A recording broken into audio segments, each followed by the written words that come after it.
So we'll go ahead and get started if you guys are okay with that. Thank you all so much for being here. I really appreciate you all coming in. Welcome to It Takes a Village, where we sit down with candidates from all over the country to discuss a wide range of issues brought by you, the viewer. I am your charming and furious host, Political Jess, and I'm not going anywhere. Before we get started, let's go over some guidelines. First, we'll be chatting with folks from all over the country, so if you have a question for the candidate, please request up. You'll be allowed one question, one follow-up, and our guests will have 2 minutes per question to answer. Please provide your state and age, 18 plus only, please. And remember, we are not a debate stage. There's a plethora, if you will, of places on this app that you can go and get your fill of that, and this ain't it, guys. Please also remember to stick to current events and respect our candidate. They're doing everything that they can. Nick is doing an amazing job of trying to change this country to work for all of us. So let's be respectful. Failure to do so will result in your immediate ejection. Okay? Also, please share the live. Tap the screen when we're yapping. And show TikTok that we are engaged and we are entertaining. Our guest tonight comes to us from the great or not so great state lately of Texas. Running for governor, please give a warm and welcome, I suppose, to the incomparable Nick Pappas. Pappas. If you have any questions for our candidate, please request up. And while we are waiting for our first guest to come up, let's start off with a little icebreaker, if you will. And I know I hate these things too, but here we are. Lots of things inspire people to run for office. What was the thing that, the camel, if you will, that broke your back? So I was actually enjoying my nice, cushy military retirement, and a random YouTube video popped up on my TV. Unfortunately, it was of the last legislative session, the Texas 89. And I got to see rights being taken away, freedoms being stripped, just by the Republicans introducing their bills, and immediately said absolutely not and started campaigning. That's amazing. We are still waiting for our first guest to come up. If you guys have questions, don't be shy. I do have some other questions, though, for you. I'm going to go ahead and jump into my Texas-specific ones. Are you ready for some? We're just going to jump right in, like not even testing the water first, just head first into the pond, if you will. Okay. Good. So Texas has been run by Republicans for over 30 years. And yet, Democrats are blamed for our high taxes, low education rankings, immigration policies, and infrastructure issues, among a great many things. What would you do to change that perspective and bring more people to support you without wavering on your convictions? So I do both liberal and conservative town halls. I believe that I need to represent all Texans, not just half of Texans. So I actually engage with them on both sides. And I say, okay, well, who's been in charge the last 35 years? Who has made all of the decisions? Who has shut the other team out? Because unfortunately, politics today is a team sport, and I plan on getting rid of that. But until then, it definitely is. So I have to ask them, okay, what did they do? Who did this? Was it the Texas Senate? Was it the Texas Congress in general? Was it the governor's office, the lieutenant governor's office? And once you find out that they actually have no idea, and they're just repeating talking points from their favorite conservative podcaster or Fox News, then I'm like, okay, well, let's look it up then. Let's go ahead and find out who is in charge of these things, who's been introducing these bills. And there's actually a website called Legiscan to where you can immediately search for an individual and see how they voted and see what they're introducing. And you get to see who's the author and co-author of bills. And then you show them, listen, here you go. This is proof that what you were just saying, you now see that it is incorrect. And every single time they say, well, I don't care. Wow. I've got a question in the chat for you from Just Me. She says, how do you intend on handling Trump, especially compared to the current governor? So one of my very common complaints is we have been electing representatives, not leaders. I am a leader. I make decisions, I follow through with those decisions, and I make sure that I lead my people appropriately, respectfully, but with purpose. Now, our representatives have just been bending over, hiding, trying to make the best of it because they want long, profitable political careers. I do not want these things. I want to fix Texas and then go home. So dealing with Trump is very easy. Bullies understand one language, and I was active duty for 20 years.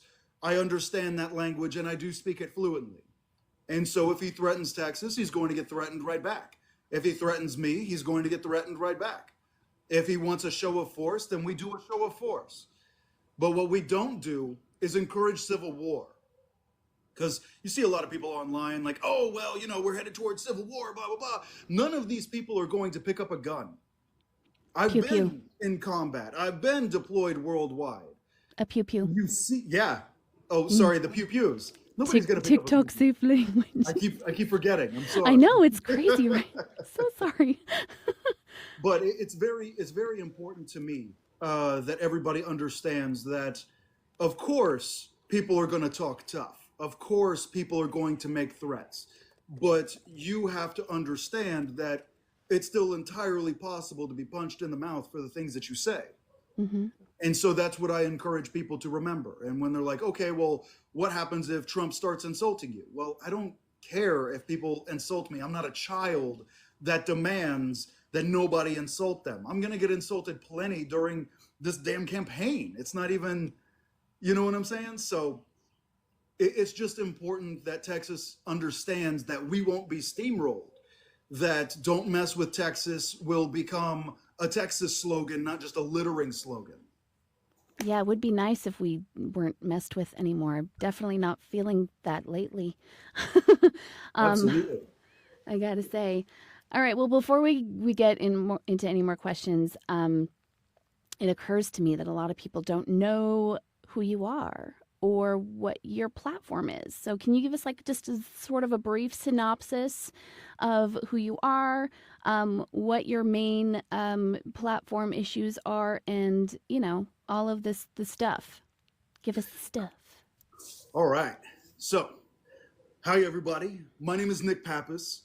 I am currently campaigning to be the next governor of Texas in 2026 as a Democrat. I am a 38-year-old retired United States Marine. I am a father of a college kid. I am absolutely doing my best to make sure that my platform is spread far and wide. So my platform is full of policies, and it is much more comprehensive than you have seen for any other candidate. This is historical, this is current, this is probably future, depending upon how well I do. But it's very important that I list out all of my policies so that way everybody understands how I'm going to represent them when I'm in office. Maybe not every single thing that I'll be able to accomplish, but everything that I will endeavor towards. So we're talking women's rights, voting rights, bodily autonomy, healthcare. We're talking about all of these things. Women deserve these things. It's not a question of whether they should or shouldn't. They are Texans.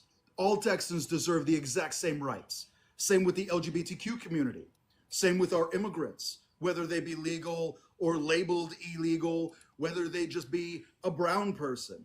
It's very important that we all understand that what's been happening is wrong. Racists and bigots have been making these policies, and they're easy to overturn. You just need the right people in office.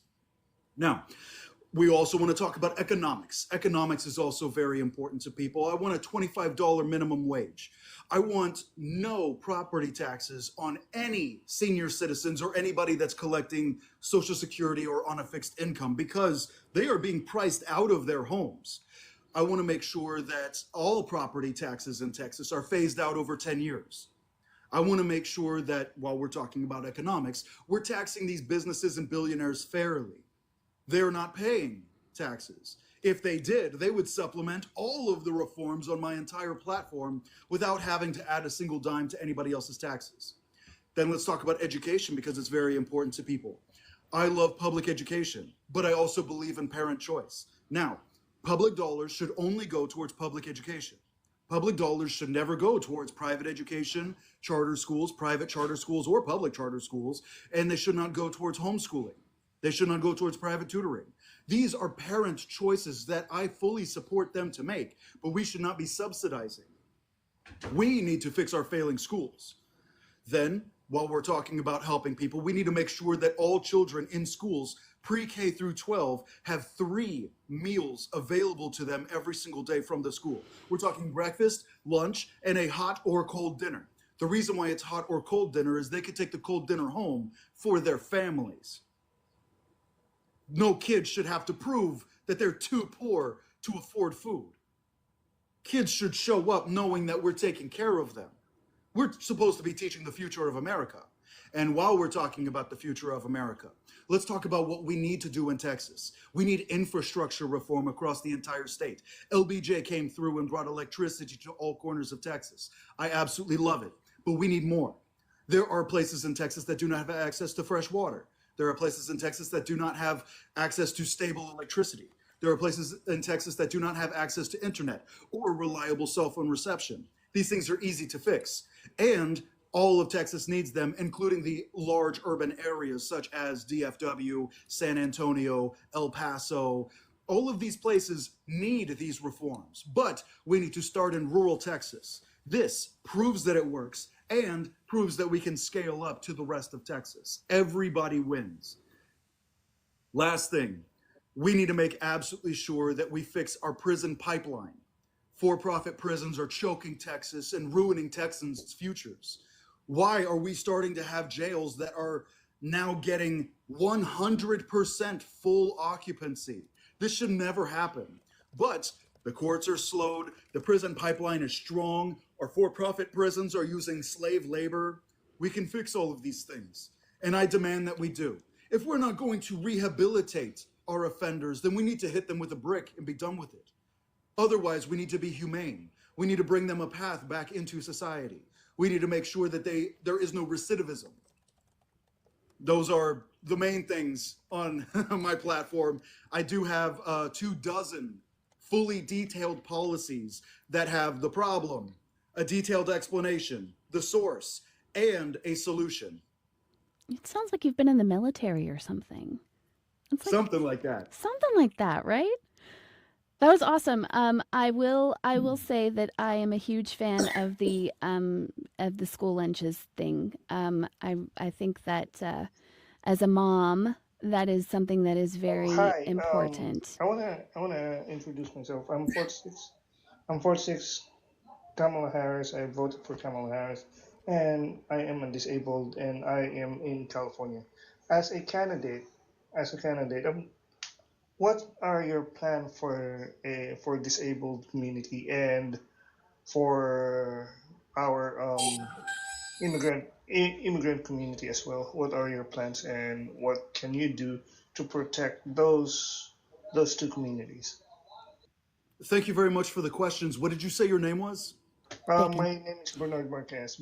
Bacon, or actually, I just dogs myself, but sorry. Well, thank you very Bacon, much, bacon, Bernard. I bacon. really appreciate the I question. got you. So, first question, disabled community. I am also disabled. I am a disabled combat veteran of the United States Marine Corps.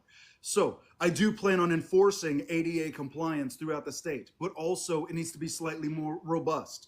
I have been going to a lot of the ADA presentations, a lot of disabled community presentations at a lot of the museums and amphitheaters across Texas. And that's because I don't know what everybody goes through.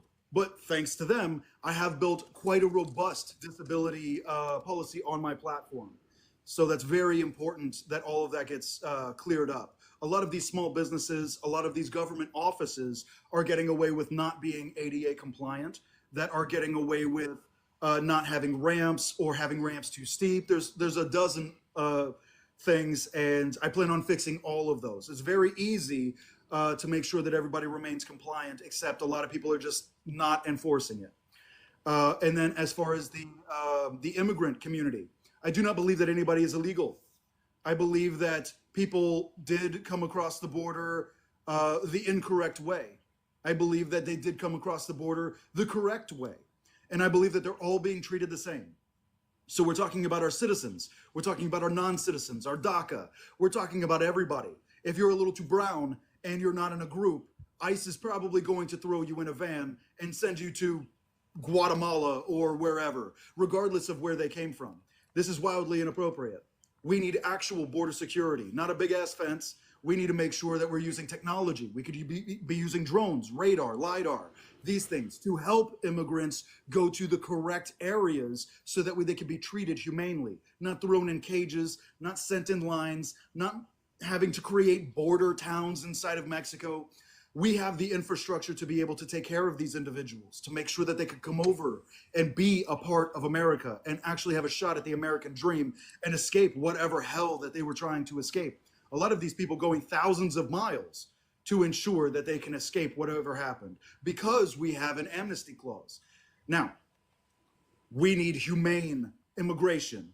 We need to be able to have them go back to the apps. We need to have them to be able to go back to the courts. We don't want them afraid and hiding and avoiding, because that's what's happening right now. That's why it's so hard for Trump to actually deport somebody, because they went too cruel too fast. President Biden was deporting 10 times more, much more often, but it was always humanely. It was always to where they came from or to a place that would provide them amnesty.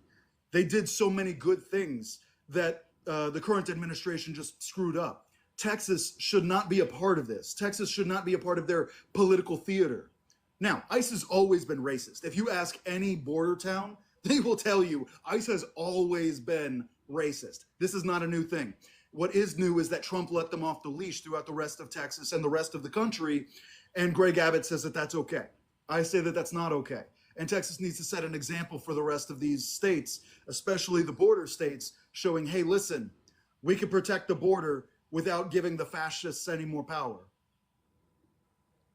Oh, thank you for that. And follow-up question on this disability, because I am employed. I am currently employed as a retail worker. What are your plans to protect people like me that is employed? And do you think that we should have fair share of our, like, for example, my Medicare and Medicare is being, right now it's an appeal mode. Right now it's on the SSS, and we've been appealing this since June, and we haven't heard from it. What can you promise your constituent, especially disabled community? What can you do for them, like, for example, the Medicare, Medicaid, and our protection of our employment? Yes, absolutely. So Texas has two very large problems. I'm not sure how it is in California. Texas is a right to work state, and Texas has laws on the books that prevent efficiency for Texas benefit contracts. So when we're talking about Medicare, Medicaid, Social Security, SNAP, when we're talking about all of these things, they're not directly handled by a state office. They're handled with contracting agencies. A lot of them do have federal offices, but that's not something that we're able to control. Now, these agencies are skimming off the top. They're doing everything that they can to make sure that you cannot receive your benefits. We need to fix this. We need to take the laws off the books that prevent efficiency programs. You should be able to have an app on your phone that you touch a button and you're able to see the status of whatever the issue is. It should be able to tell you the most that this can take is 60 days without some sort of trial. It shouldn't be able to take 6 months. I had one of my kids actually have to go through Social Security and it take over a year. And then for SNAP, it took over 3 months after already receiving that benefit. These are huge problems. And also, everybody should have gainful employment. Just because you're receiving Medicare or Medicaid doesn't mean that you should not be able to work full time and still receive those benefits. Because how much gainful employment can you possibly have when you're forced to receive Medicare or Medicaid? So they should not be reduced based on the amount of hours that you're able to work somewhere, because that's going to ensure that you will, excuse me, it's going to ensure that you will never make a livable wage. Thank you for your answer, and good luck on your endeavor. I know it's hard for you. It's here in Texas, and I know it's just keep fighting. And we're if you need some help, just let me know. Even though I'm in California, I'm gladly will help. And no, I'm just gonna suggest this one. Suggest for disabled community. Can you if you win, and I know you will win. Um, I have confidence on a grassroots candidate because if you win, can you do me a solid favor? What you got? Just just what you call this, just advocate for disabled community and immigrant because those two communities haven't have a voice since we as a disabled we tried you are disabled we tried to have a voice but this administration or and other what you call this administration is building a wall that we cannot even have a voice. Just advocate for us and continue what you do. Thank you. Absolutely. Thank you so much for the questions. Please feel free to reach out to me anytime. I got you, and I'm gonna follow you as soon we're done with it. Thank you. Sounds good. Thank you, Bacon. So good to see him. I love Bacon. He's great. So let me, Rajil, did you have a question that you would like to ask? Yeah. So right now I'm in Virginia, but as someone who does some business in Dallas and Houston, Texas has one of the worst public transportation systems of any of the 50 states. What is your thoughts about that? I am a huge, huge proponent of public transportation. I believe that Texas was built to be hostile towards public transportation.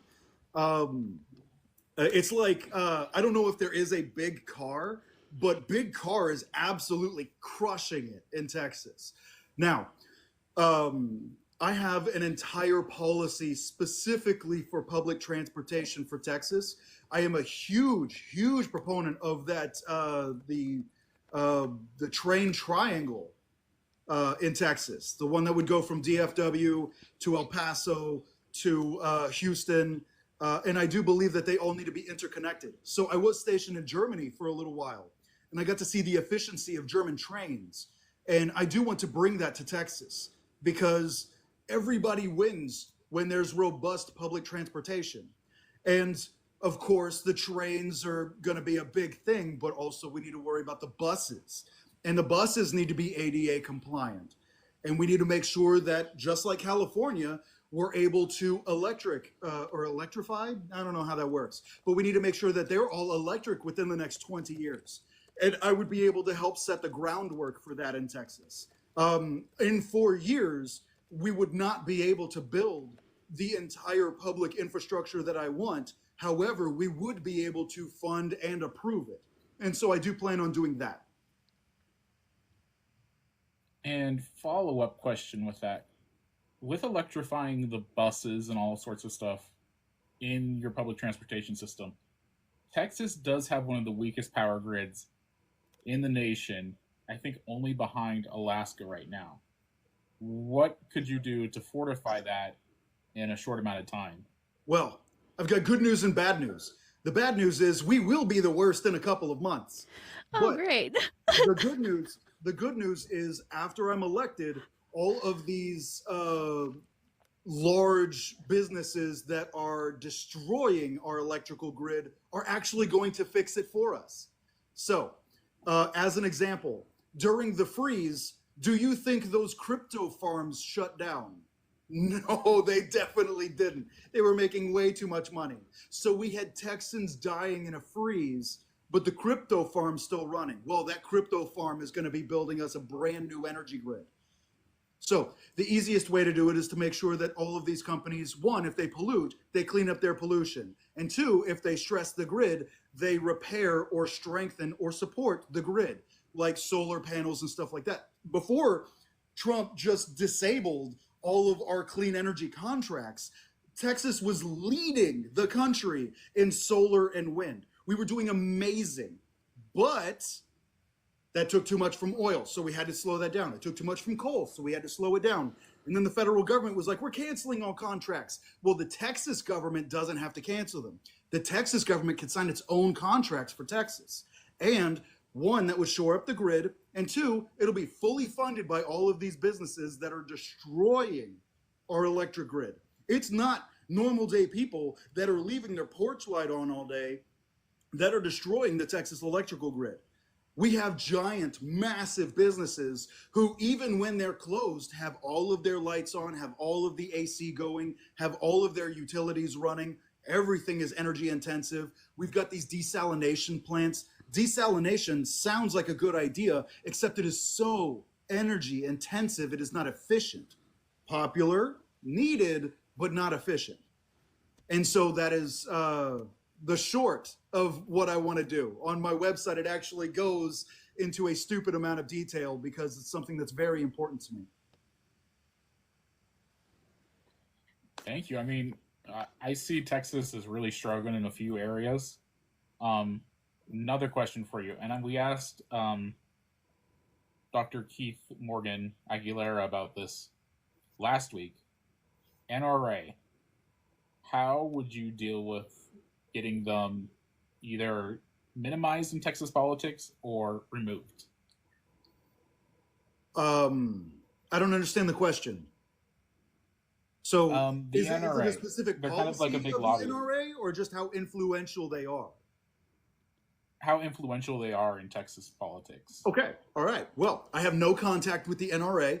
I'm not receiving any donations from the NRA. I'm very pro-gun, but I do plan on passing the most progressive gun laws Texas has ever seen.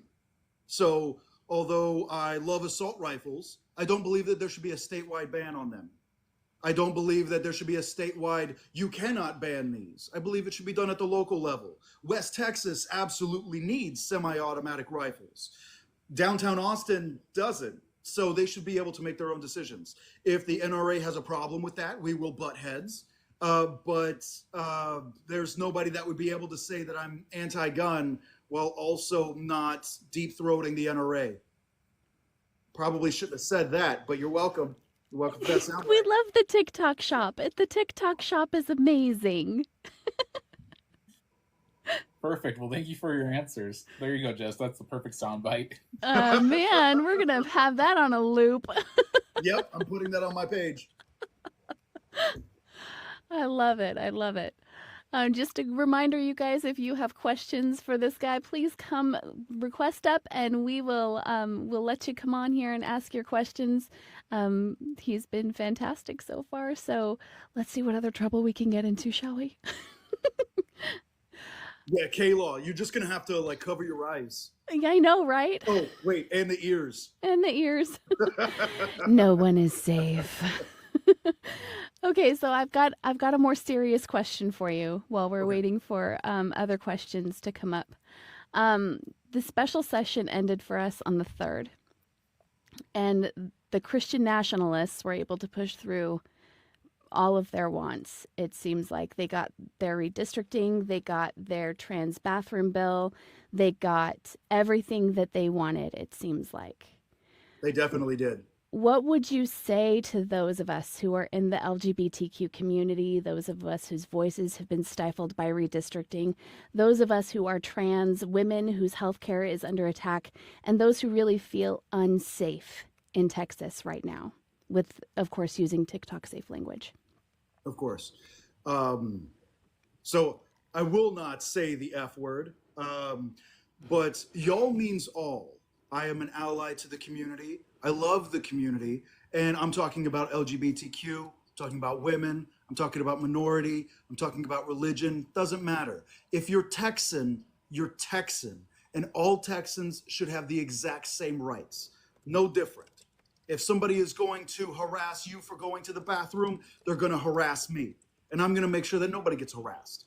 There's so many things wrong purely because of the hostile government. I'm trying so hard to watch my language here. This is something that I'm very, very passionate about. I'm sure you've seen from a couple of my other videos. So do not be afraid. Stay and fight. The Stonewall riots were successful because we stayed and we fought. We didn't run. Now, if you need to run, if you are not safe, go. If you got pregnant and cannot support this child, go, even if it's temporary. Do what you need to do for you. And when I'm elected, I will make Texas so good that you cannot wait to come back, and we'll welcome you with open arms. What do you plan to do about gerrymandering? Sammy asks.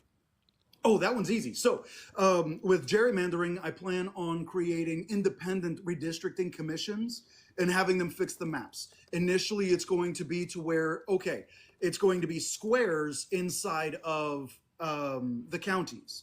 So that way we won't have to worry about, oh, well, this one district goes across 6 counties. We won't have to worry about that. Squares inside of the counties. The counties, well, you can't see the map. They're relatively decent shapes. We can fix that. Now, when we're talking about the actual already gerrymandered districts, when we create these independent redistricting commissions, it's going to be difficult, to say the least, to ensure that everybody stays on the same page. Because just like with this last gerrymandering, it was only 6 districts that were changed. It was 5 and then 1 older one.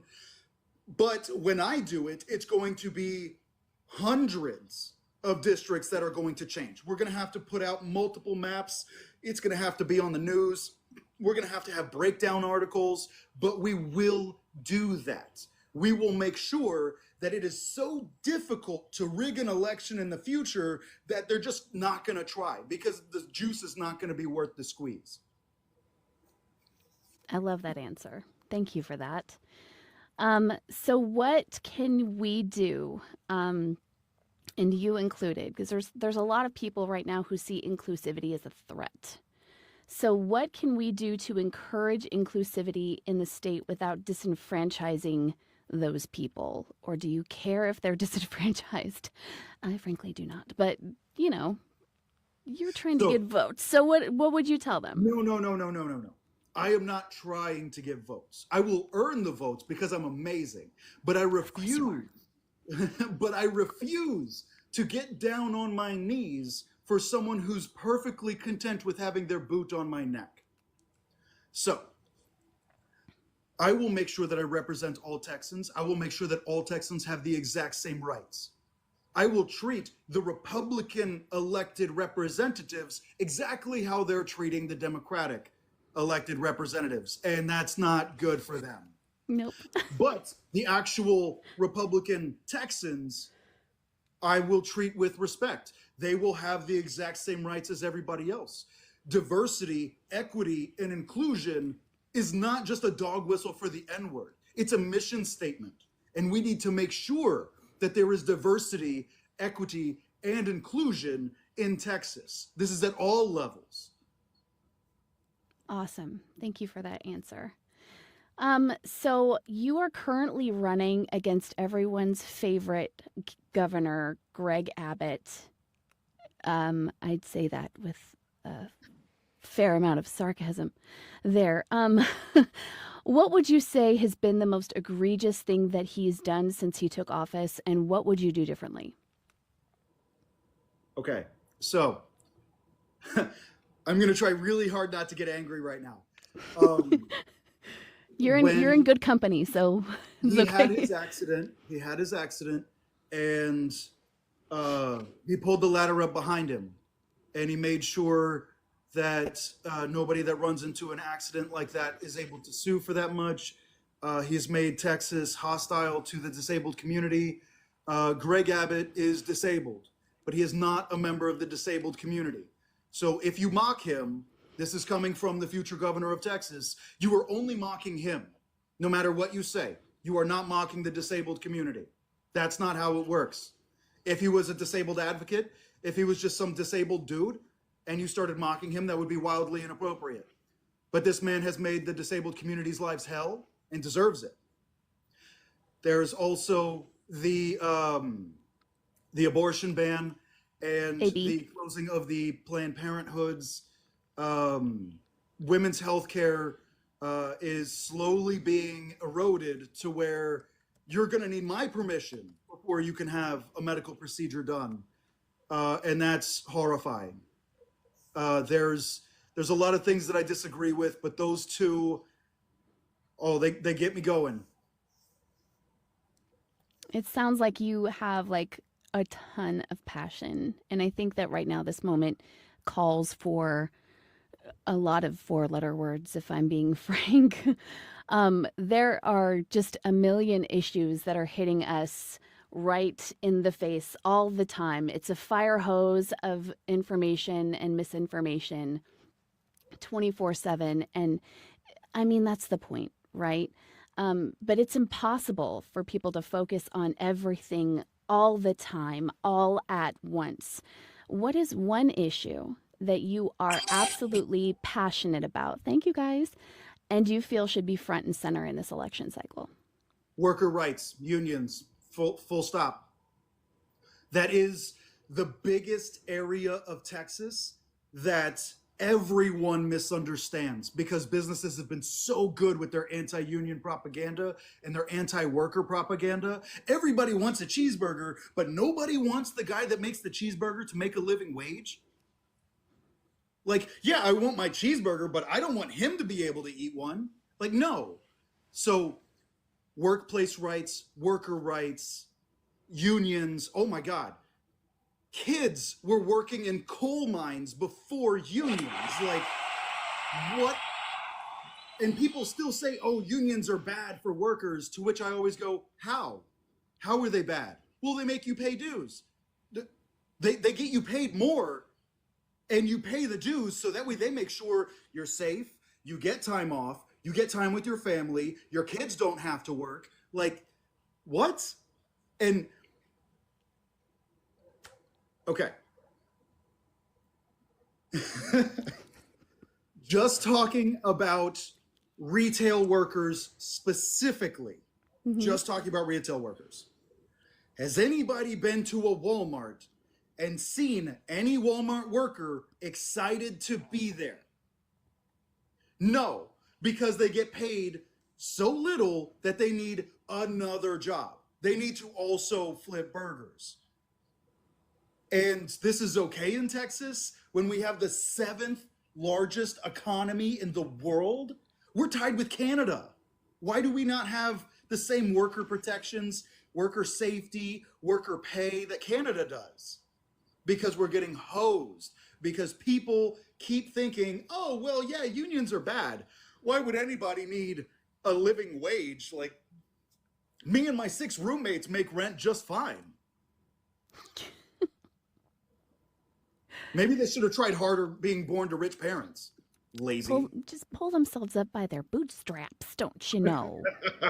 That's all you got to do. But that makes me so angry, because every single town hall I go to that I mention unions, everybody starts complaining about unions, and I have to tell them to shut up, because they literally have no idea what they're talking about.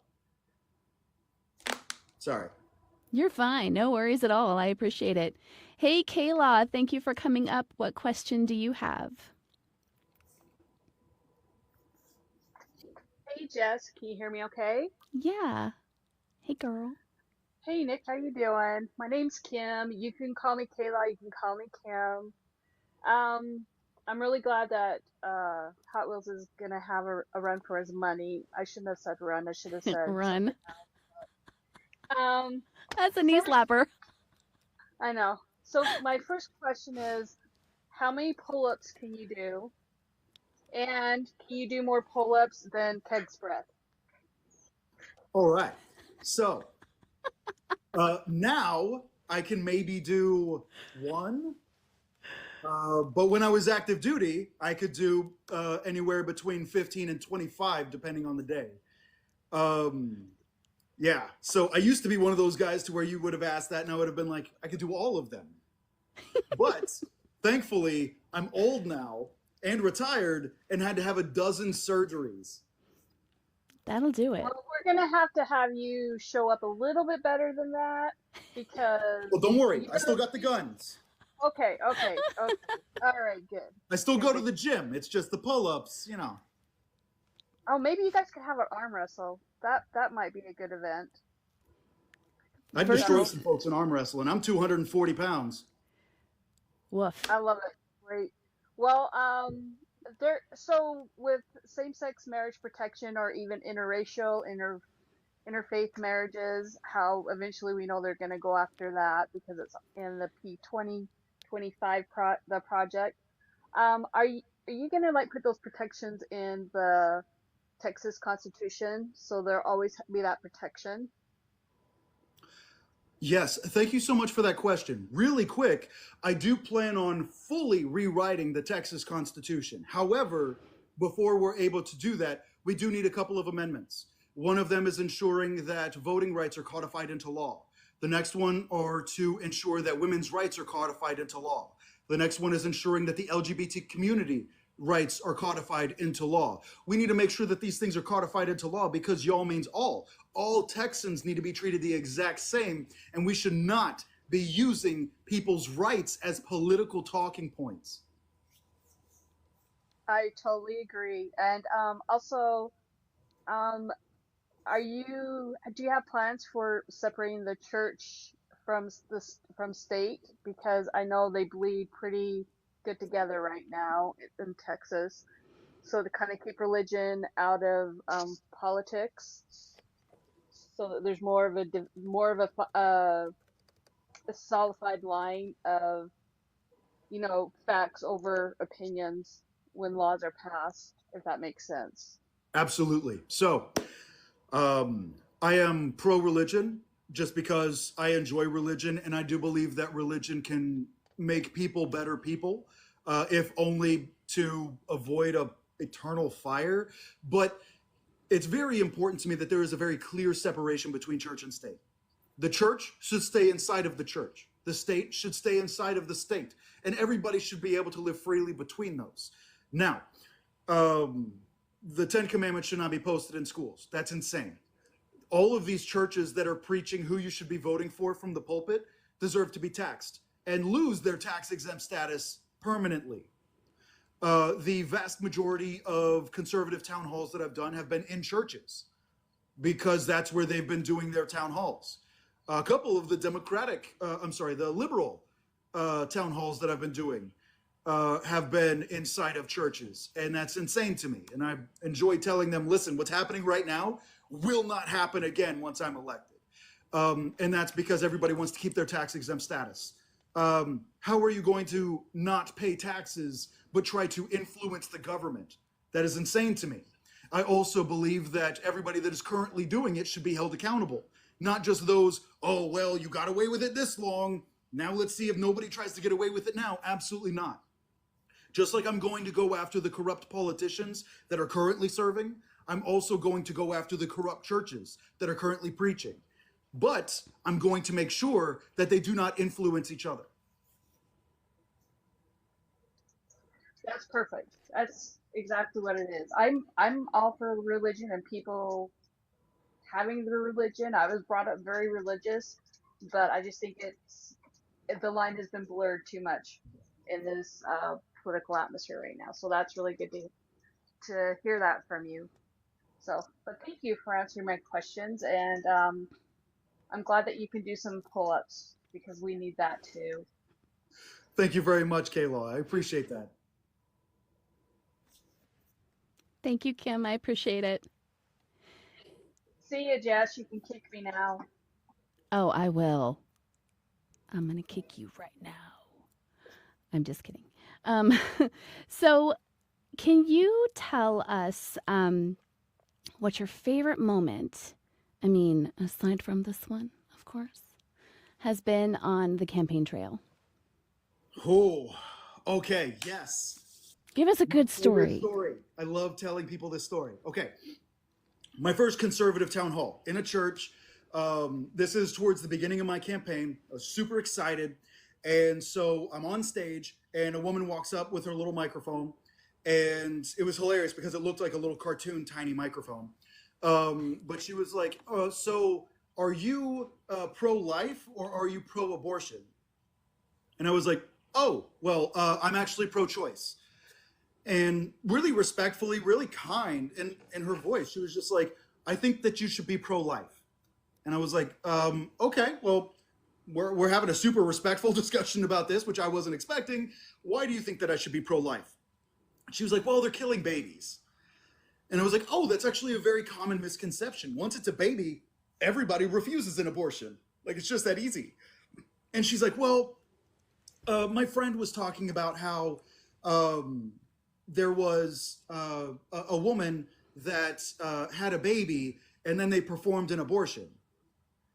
And I was stopped for a second. I was like, oh, okay. Wow. What happened? Like, did they just walk up to the mother, like, as soon as she gave birth and stab the baby? You know, I was getting a little sarcastic. Mhm. And she was like, oh no, the baby was 6 years old. And I had to stand there on that stage using every bit of my military bearing. This is the first time that I had heard of this. And I was like, oh, okay. Whoever told you that is a liar. I'm telling you that they're a liar, and you could give them my contact information in case they want to reach back out to me. Because obviously the source is a minion meme on Facebook. But I did look into it, and that is popular in a lot of these MAGA circles, is talking about how an abortion was performed when a kid was 6 years old. Yeah, that's schmurder at that Right, but point. one of the things that I explain to people is 99% of abortions happen before the 21st week. And that's confirmed by multiple professionals. And we're talking about professional institutions. ACLU, ACOG, all of these places confirm this. 1% is performed after the 21 weeks. Every single time it's health of the mother. There might be 1 or 2 outliers in history, but if somebody's going to remain pregnant for that long, they want the baby. They don't just wake up 8 months into a pregnancy and be like, oh, damn, I got to get rid of this thing. Never once. And so that's what they think Democrats are doing. They're just like, holy shit, like, I've got this abortion punch card. I got one more abortion and I get a free Sunday. And it's like, that's not how it works whatsoever. But when you confront them with the facts. Now, if you're talking with MAGA, you have to convert them to Republican before you can actually discuss anything with them. Because MAGA will believe absolutely anything that their side says. They won't believe literally anything else, no matter the amount of proof. So if Trump comes out tomorrow and says that he's on the Epstein list, then they'll be like, oh, okay, well then it doesn't matter. Like, so you have to bring them. If you could get them to Republican, you could address them one-on-one and in person, and you can convince them. But if it's in a group or if it's online, it's impossible. So it doesn't matter what the facts are as far as the abortion stuff is concerned. Once it gets to that point, the conversation's over. Yeah, But that was my favorite point in my campaign because I was so shocked. I'd never even heard anything so stupid in my life. there's like no cognitive, like no neurons firing. That some of them are just so smooth brained. And I know on the campaign trail you have to talk to everybody, but I would imagine that would have been a very tough moment for you not to just start laughing in this poor lady's face. Especially considering my sense of humor. Like I was about to roast this woman, but she was being so sweet and concerned. I was just like, holy crap, like I need to protect this woman. Wow. The poor wee lamb. The poor lamb. This poor woman who just wants to dismantle democracy. Yeah. She just wants to say the N-word in public. That's all she wants. Poor little fascists. So we've gotten some amazing information here tonight, and we've gotten some wonderful things to learn about you. So thank you so much for coming. But I'm going to switch gears for a moment. I'm going to bring up an amazing content creator to tell us about how to get involved. This content creator feels like she's been doing this for 700 years, and maybe it hasn't been that long, but it sure feels like it, and maybe she has some insight for everybody who's watching today. So, folks, it's 6:20, and it's time for Activist Alley.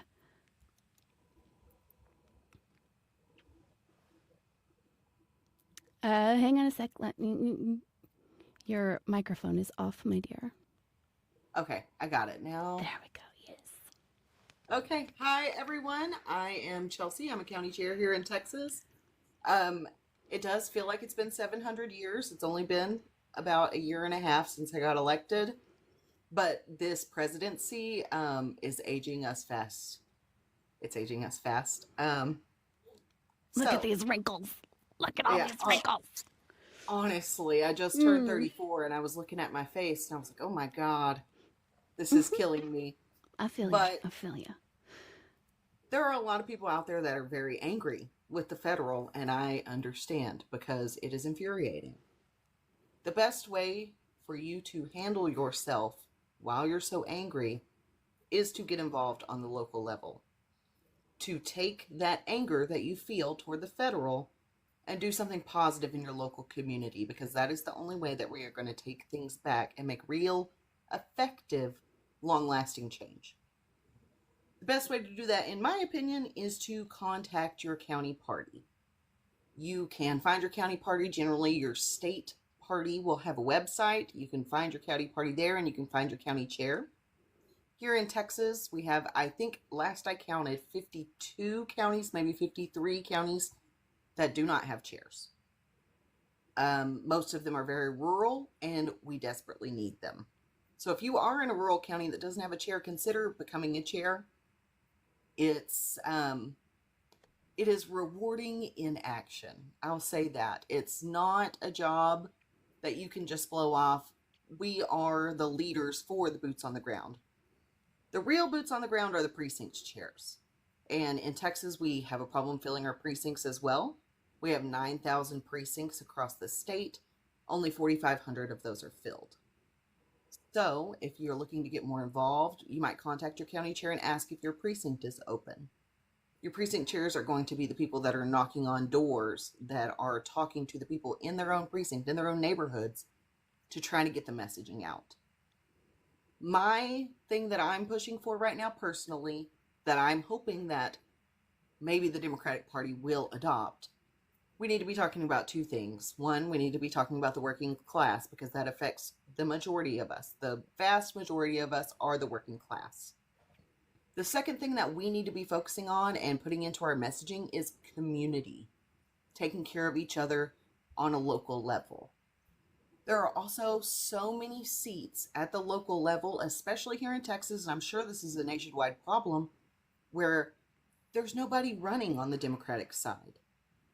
I know a lot of people want to just bypass all that, but there are so many seats, like your county commissioner seats, your city councils, your school boards. The reason that MAGA has been able to take this hold over the country is they focused on those seats. I read a book by David Pepper, and David Pepper was talking about defense and offense. And his son realized while he was playing soccer that the team that's on offense the most scores the most goals and wins the game. Democrats have been playing on defense, and we have been so focused on the federal that we're missing all of these local seats. And that's where your state legislatures are. That's where the real work happens.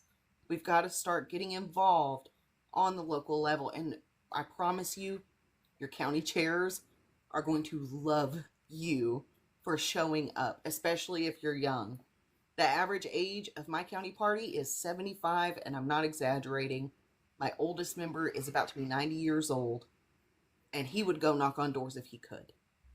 We need young people to take up the mantle, and they desperately want young people to take up the mantle. They want us to get involved. They want us to take it over, and they want us to take the country in the direction that we want to take it. They're tired of telling us what to do. At least that's my experience on the local level. You might find that that's different at higher levels, such as the DNC, but I digress. on the local level, they want to pass the torch. Please consider getting involved in your county party. We need it, and that's how we take it back. We take it back ground up. So, Thank that's you all I for got that, for you. Chelsea. Yeah, of course. There's a question in the chat, and I'm gonna point it at both of you. There is a person in the chat from Louisiana, and they say that they've been having some trouble reaching out to the Democratic Party. And if you guys have any advice to reach them, what would it be? So, I'm sorry, I'm going to take this one real quick because this is something that people in Texas have also come to me about. I have a friend personally that moved to a different county, and she tried for months to contact the county party. Sometimes it just takes a while for them to get back. I know in my personal experience, we'll have people email in through our website, and I will email them back, and I'll never hear a thing back. So I don't even know if they're getting my emails. If someone calls me directly, that's the way to go. But if there's not a phone number, that's hard too. My suggestion is contact the county surrounding, because they should have a contact for the county chair in that next county. Awesome. Thank you. What about you, Nick? Do you have any advice? I do, yes. So if you're having trouble just finding out how you can get involved, finding out if there's vacancies, there's 3 very good ways of doing it. So the first way is Facebook groups. Find your local county Facebook group or local just Facebook group in general. And they can actually get you in contact with other politically connected people. So that's the first way. The second way, find candidates that are running in those areas, because those candidates are begging the local Democratic parties for airtime, for events, all of that fun stuff. And the third way is contacting the county party. Now, I know that sounds easy. There are multiple ways of doing it. The Texas Democratic Party, just as an example, has a website that lists all of their county parties with contact information. If you can't find them on whatever state you're looking for, like Louisiana, just contact local people.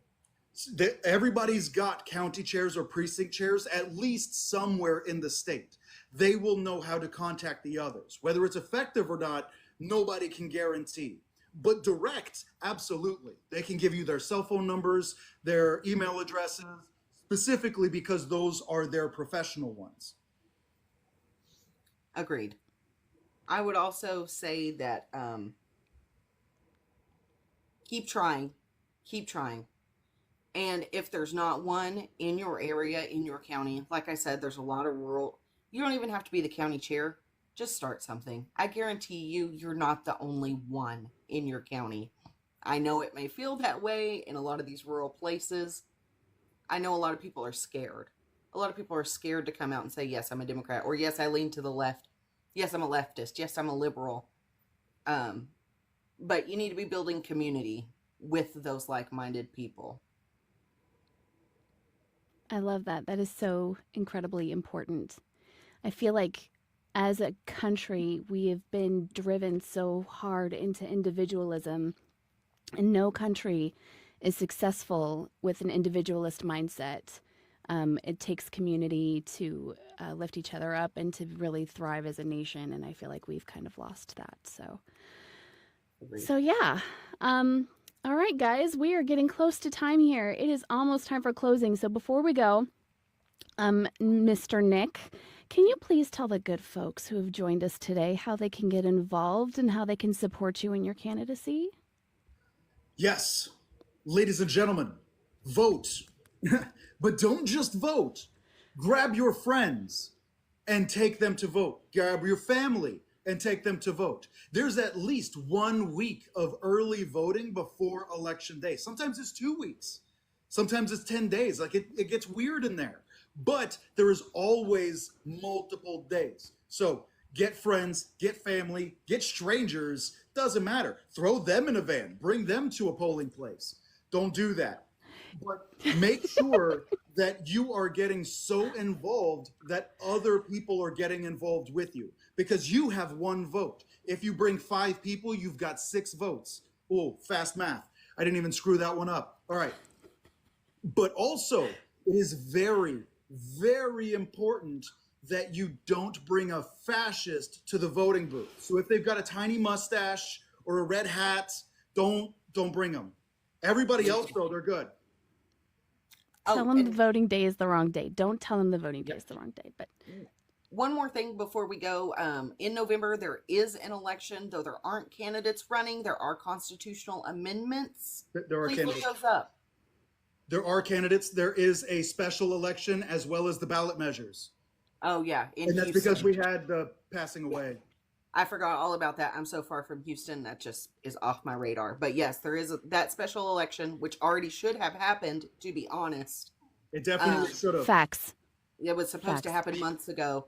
And there's the constitutional amendments. So please do not forget that. Please go vote on those. Midterms, off years, those are so underrepresented at the polls. Don't forget them. And this is just a reminder, folks, that big money in politics has absolutely destroyed our country. We are no longer interested in politics that's only serving the corporations. We don't want candidates who are funded by AIPAC and other special interests. We want candidates who are going to serve the people. But that money has to come from somewhere. So whether it's your wallet or your time, please make sure that you're doing everything in your power to help these grassroots candidates to succeed in these elections. The time is now. This is our moment, and we have the momentum to really switch things for the better for us. It's time for a change, and we all have to work together. So wouldn't you agree, Nick? Absolutely. I currently cannot afford the filing fee in order to get on the ballot. So I'm wholly dependent on y'all's donations because I refuse AIPAC money, especially because of the genocide going on. That's not good. What's that? G-side. We love the TikTok shop. Yeah. Yes, we love the TikTok shop. The TikTok shop's amazing. It's very important that everybody understands I will personally get money out of politics, but until I'm in politics, I can't get money out of it. So please help me, as well as help me help the county parties, because it's very important that they're able to keep the lights on and knock on doors. They can't do that for free. Nothing is free. So please do what you can. I greatly appreciate y'all. Awesome. And we love the TikTok shop. And we love the TikTok shop. I would be absolutely remiss if I did not send a special thanks to our amazing mods, our amazing content creators who are here supporting us today, as well as our incredible design genie, K-Law. Thank you so much. Please send them all and our candidates some well-deserved love in the comments. Also, make sure you are still registered to vote. They're doing some hanky things out there, you guys, and you want to make sure that when you show up on voting day, you're actually going to be able to participate in this system. So you can go and check your voter registration by going to vote.gov and make sure you keep an eye on your local election schedules, especially nowadays when they're doing all this crazy hinky stuff. This was incredibly inspiring. I really appreciate you. I'm going to take a minute, though, and let Oslo come up because he's like one of my favorite things. He's my favorite. Hey, Oslo. Hey, everyone. Sorry I'm a little late. That's okay. We appreciate you. How are you doing tonight? Oh, I'm doing pretty good. Wonderful. Nick Pappas, this is our favorite Curious Red Monster, Oslo. Hi, Oslo. Hi there, Nick. How's it going? Very good. Pappas, did you have a question or did you want to give us a little bit of inspiration before we close out for the evening tonight? Yeah, just a little bit of inspiration on how we can get involved. You know, a lot of times on TikTok, we might meet someone who's running for office in a district that we don't live. And we're like, well, I'd vote for them if I lived in their district, but there's ways we can get involved. Obviously, the one we might first think of is donating money. I think most candidates would say, yes, please. You know, that's one way to get involved, but not everyone is financially able to. and definitely not at the rate that we need. You can't donate to everybody. We get that, right? You can maybe donate $15 to a couple of different candidates each month or something, and skip the Starbucks, whatever. Skip your local coffee shop once or twice. Like, we get that. But how can we really get involved? The thing I've been telling people is follows are free and shares are free. So who cares about if you're following the people you follow on social media? If that number gets big, and as a result of it, you're spreading the message of all of these democratic and progressive voices, then who cares? I know a lot of people think about their following counts as like, you don't want your following to be too close to your followers. I don't, who cares about that? Follow all these candidates and share their message if you believe in them. But here's the other thing, and here's my little I'm going to come in really close and tell you a secret. We're all here on TikTok lives, and a lot of us, some of us just watch. And if you just watch, you're learning. But if you participate in these debate lives, like I do, like a lot of us do, you're debating with hardcore MAGA. You're talking to some of the most people who are the most cemented in their beliefs. That's like swimming in a swimming pool with weights on. So if you are able to debate on TikTok lives, then you have the time to phone bank. Instead of getting on TikTok for an hour, phone bank for a candidate for an hour. Start taking your TikTok time and dedicating it to phone banking, because when you speak to undecided voters in Arizona, for example, or purple unregistered voters in Texas, and you're used to talking to people like MAGA on TikTok, I'm telling you what, I did this for Harris back in the fall a year ago, and it felt like I was taking off the weights and putting on flippers. I felt like I was swimming so fast because I had the facts and the info at my fingertips, because I was on TikTok all day, or not all day, but multiple times a day, debating with the toughest of the toughest, most cemented people stuck in their views. So I had the facts down, and I was, using rhetorical devices and debating all those people. So when it came to somebody who was genuinely curious and interested in learning about the candidate that I was calling about, it felt like I took off the weights and put on some flippers, and I was swimming as fast as a speedboat. So I know that all of us can take a little bit of the time we spend on TikTok or Instagram, and we can dedicate it to phone banking for all these candidates. You don't have to live in the district of the candidate to phone bank for them. We can all do that. That one's for free. It's just a matter of time. And if you're here on TikTok, that's a little bit of time you can use for them. So that's my little speech. That's my little get involved. You don't have to spend money unless you want to and you're comfortable doing so. There are other ways to spread these candidates' messages and to help them get elected. Thank you so much, Oslo. It was so wonderful having you, and that is such great advice for people. A lot of people just don't know what to do to get involved, and there's so much coming at us all the time that it's hard to kind of focus in on those things. So it's really good to hear that from you. So thank you. Yeah. All right. Awesome. Well, thank you so much for everybody joining us today. This was incredibly inspiring, but I want to just remind everybody, I know there's a lot of people out here who are very scared. And I want to remind you that the fear is the point. Fear leads to panic. Panic leads to inaction. But hope and community are the antidote for all of it. Tune in next week, where we're going to sit down with a candidate who is a farmer in Louisiana, and he is more than happy to show Mike Johnson the door. So thank you so much, Nick. Is there anything else that you would like to tell our viewers today?